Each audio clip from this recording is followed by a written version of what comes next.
खुल करके एक जाति विशेष का जादव जाति का साम्राज्य स्थापित करना चाहते हैं, ये कतई स्वीकार नहीं है। तो इससे कोई फायदा नहीं होने वाला है। इसलिए महोदय मैं कहना चाहता हूँ कि रहे हमको बात नहीं समझ में आ रहा है, इनको कुछ आइडिया है? ये तो मेरी गलती है कि इस आदमी को हमने बना दिया था मुख्यमंत्री। नहीं, ठीक है, ये कोई सेंस नहीं है इसको, ऐसे ही बोलते रहता है, कोई मतलब नहीं है। हो गया। हम कह रहे थे कि आप ही लोगों के साथ रहिए, अध्यक्ष महोदय भाग के चला जाता साफ पार्टी में, अध्यक्ष अभी महोदय हम जान करके भगा दिए उधर।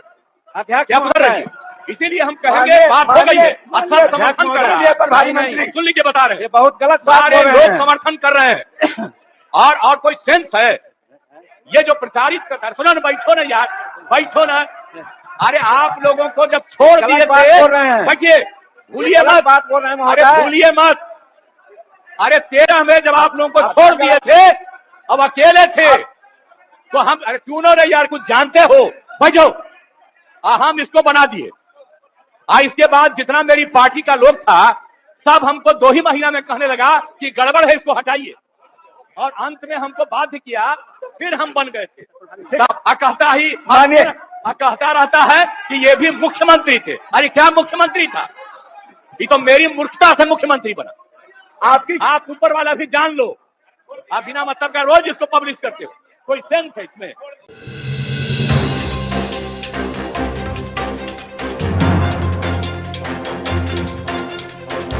बिहार के अंदर मात्र 4% 50,000 से ऊपर के आमदनी के हैं, जो ऊपर के हैं उनको, हर जाति में जो आगे बढ़ चुका उसको हटाकर सभी गरीबों का उत्थान करे।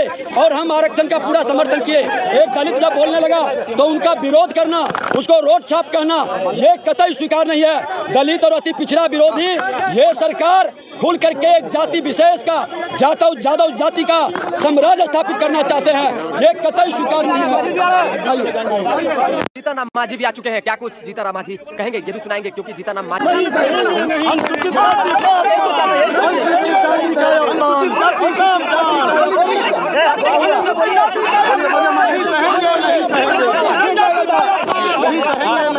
शांत रहिए, शांति। देखिए, ये शिक्षण संस्थाओं में शेड्यूल कास्ट, शेड्यूल ट्राइब और अन्य पिछड़ा वर्ग के लोगों के लिए नामांकन में आरक्षण का विषय था। हम इस पर बोलना चाह रहे थे पहले, जब सेवाओं में इन सब लोगों की नियुक्ति का जो प्रश्न आया संशोधन का, चूंकि कथित रूप में इनका जो जातीय जनगणना जो किया है उस पर इन्होंने आगे बढ़ने का काम किया। हमने पहले ही कहा है कि ये जातीय आधारित गणना जो हुई है एक कागजी हुई है, धरातल पर कोई गया नहीं है, और हर समाज में जिसको कम होना चाहिए उसको ज़्यादा किया गया है, और जो ज़्यादा है उसका कम दिखलाया गया है, और धरातल पर अगर जाते तो सारी बात होती। ये कहना चाहते थे हम उस विधेयक पर, वहाँ पर माननीय अध्यक्ष महोदय हमको बोलने नहीं दिए। फिर जब आरक्षण की बात आई, नामांकन की बात आई शैक्षणिक संस्थाओं में, उस पर हमको बोलने का मौका दिया तो हम बोल रहे थे। हमने ये कहा कि हम आरक्षण दे देते हैं, नामांकन का नियम बना देते हैं, लेकिन क्या हम किया है? बाबा भीमराव अंबेडकर में जब आरक्षण की बात दी थी तो हर 10 वर्ष पर समीक्षा की बात उन्होंने की थी, आज तक समीक्षा कोई नहीं किया है। यही बात हमने उठाया और हमने कहा कि गजेटेड ऑफिसर जो शेड्यूल कास्ट, शेड्यूल ट्राइब्स हैं, उनका रोस्टर 1971 से लागू है, और उस समय से आज तक कम से कम 16% आरक्षण मिलना चाहिए था प्रमोशन में, लेकिन आज मात्र 3% आरक्षण है। 16% करने में बहुत समय लगेगा, ये हम कहना चाह रहे थे। इसी बीच में माननीय मुख्यमंत्री तमक करके उठ गए और उठ करके अनाप शनाप ऐसी बातें बोलने लगे, हमको तो आश्चर्य हुआ कि वही नीतीश कुमार हैं जो पहले थे आज से कुछ दिन पहले। आज लगता है कि वो दूसरे रूप में यहाँ परोसे गए, दूसरे रूप में आए। हमको लगता है कहीं न कहीं उनकी दिमाग में कोई कमजोरियां है, इसके चलते वो ऐसा बोल रहे हैं। और हम उनके बारे में कहना चाहते हैं, वो बार बार तुम ताम की बात करते हैं। आप जोड़ लीजिए 1985 में वो विधायक बने, हम 1980 से विधायक हैं, उम्र में वो 74 साल के हैं, उम्र में हम 80 साल के हैं।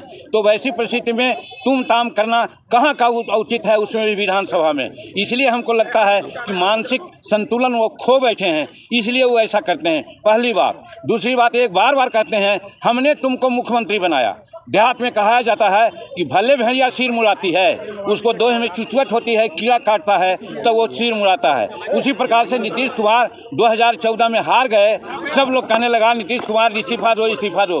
अपनी लाज बचाने के लिए एक सीधा साधा आदमी को मुख्यमंत्री बनाने का काम किया। जीतन मांझी को उन्होंने अंडर एस्टिमेट किया था, समझ लिया था कि ये तो भुइयां मुसहर का परिवार है, हम जो कहेंगे वो करेगा। आप लोग भी इसका गवाह हैं कि 2 महीना तक मुख्यमंत्री के रूप में उनकी बातें हमने कही।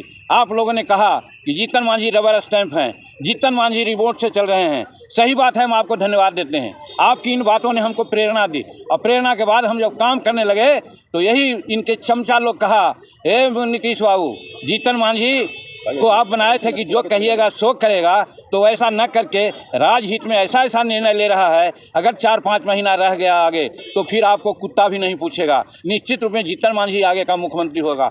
तब इसको हटाने के लिए इन्होंने क्या क्या नहीं किया। हमने इनको कहा कि आप फालतू इतना काम कर रहे हैं, इतना काम करने की ज़रूरत नहीं है। 2005 में आपने हमको मंत्री बनाया था और लोगों ने कहा कि एक दागी मंत्री आ गया है, तो 4 घंटा के अंदर हमने इस्तीफा दे दिया था। अगर आप चाहते कि मुख्यमंत्री पुनः हम बनना चाहते तो हम इस्तीफा दे देते, इसमें कहीं कोई बात नहीं। लेकिन ये बहुत लोगों के कहने पर क्या क्या उसमें कारगुजारी की आप लोग सब लोग जानते हैं। तो कहने का मेरा मतलब है कि नीतीश कुमार हमको बहुत हम योग्य थे इस समझ करके नहीं बनाया। उन्होंने बनाया कि जीतन मांझी भुइयां जात और मुसहर जात सीधा होता है, हम जो कहेंगे वो करेगा। लेकिन हम 9 महीना में जो किया आपके सामने है। और आज जब हम विधानसभा में आरक्षण पर बोलने की बात किया, हम अगर न बोलते तो कौन बोलता। आज हम 43 वर्ष से यहाँ का सदस्य हैं, मुख्यमंत्री के पद पर रह करके और मंत्री पद पर रह करके, राज्य मंत्री के पद पर रह करके, उप मंत्री के रह करके हमने जो अनुभव किया, अनुभव शेयर करना चाहते थे और शेड्यूल कास्ट शेड्यूल ट्राइब्स को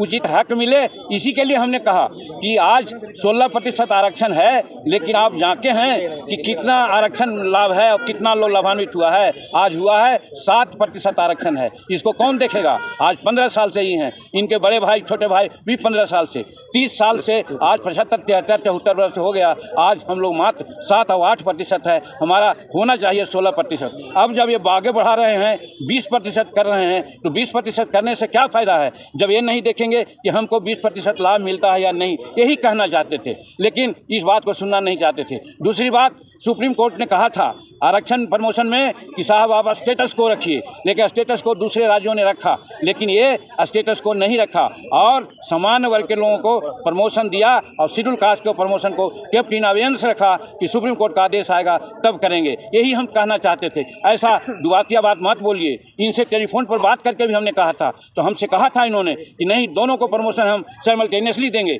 लेकिन जब देने की बात आई तो सामान्य वर्ग का प्रमोशन मिला, अच्छी बात है, उनका हम विरोध नहीं करते हैं, लेकिन साथ साथ शेड्यूल कास्ट का भी आरक्षण होना चाहिए था, जो नहीं हुआ। यही कहना चाहते थे।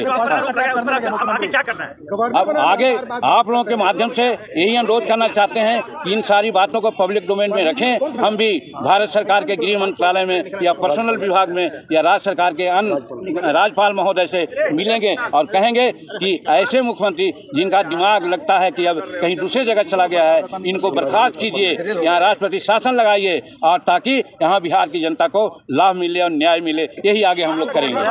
हाँ, एक बात और ये बार बार कहते हैं, 2017 में यही नीतीश कुमार कहे थे, मांझी जी आप लोगों के बारे में सोचा गया है। उस समय एनडीए में थे, तो हमने कहा था कि हाँ हमारे बारे में सोचा गया है, मालूम है, हमको गवर्नर बनाया जा रहा है। हम गवर्नर के पद पर नहीं जाएंगे, कोल्ड स्टोरेज में नहीं जाएंगे, हम पब्लिक में रह करके लोगों से काम करेंगे। और हम जब नहीं बने तो आज सत्यदेव नारायण आर्य वहाँ के राज्यपाल 2 जगह बनाए गए। और आज की बात जहाँ तक है, बात कहीं उठती है, हम कहते हैं कि हम विधायक रहें न रहें, मेंबर पार्लियामेंट रहें न रहें, जब तक हमारे नस में एक बूंद भी खून है, पब्लिक से डायरेक्ट कांटेक्ट करके पब्लिक का सेवा करना चाहेंगे। हम राज्यपाल स्वप्न में भी नहीं सोचा है, हम राज्यपाल नहीं बनना चाहते हैं। ये लोग हमको ख्याली पुलाव या सब आग दिखाना चाहते थे, अपने तरफ कहते थे आ जाओ मेरी पार्टी में आ जाओ। हम क्यों उनके पार्टी में जाते। हम हिंदुस्तानी अवाम मोर्चा सेकुलर बनाया है, गरीबों के लिए बनाया है, 34-35 निर्णय अपने मुख्यमंत्री काल में लिया है। इसको इन्होंने मर्सिलेसली कुछ नहीं देखा, सबको कैंसिल कर दिया। अगर वो आज रहता लागू होता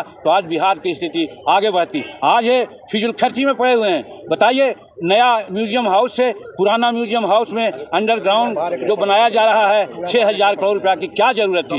और दूसरी बात ये हम कहना चाहते हैं कि आज पैसा है तो आज गरीबों को जो 60 वर्ष 70 वर्ष गुजार दिया उनको पेंशन देना चाहिए। अगल बगल के लोगों को 1000 रुपया, 1500 रुपया और 2000 पेंशन मिलता है। यहाँ 200 रुपया पेंशन मिलता था, जिसको 200 हम बढ़ाया, 400 रुपया मिलता है। उससे कोई फायदा होने को है क्या? उसी में नहीं, हमको दया आ रही है उनके दिमागी की स्थिति को देख करके कि जो आदमी 15 साल 18 साल मुख्यमंत्री बिहार के रहने का काम किया, आज इस स्थिति में आ गए कि अपने अस्तित्व को भी वो नहीं समझ रहे हैं। और कल ही 3 दिन पहले 2 दिन पहले महिलाओं के बारे में क्या कहा, समूचे दुनिया थू थू कर रही है। यही आप समझ सकते हैं कि इनका दिमागी की स्थिति क्या है। हम लोग अभी कहा कि हम लोग राज्यपाल के यहाँ जाएंगे और सारी बात को उनसे समय लेकर के बात करेंगे। कोई तनाव में है क्या नीतीश कुमार? अब वो अलग एक चीज सुन लिया जाए कि महिलाओं का अपमान करना, अनुसूचित जाति का अपमान करना, अति पिछड़ों के साथ धोखा करना, ये गलत है। ये तमाम विषय के कारण ये बौखलाए हुए हैं।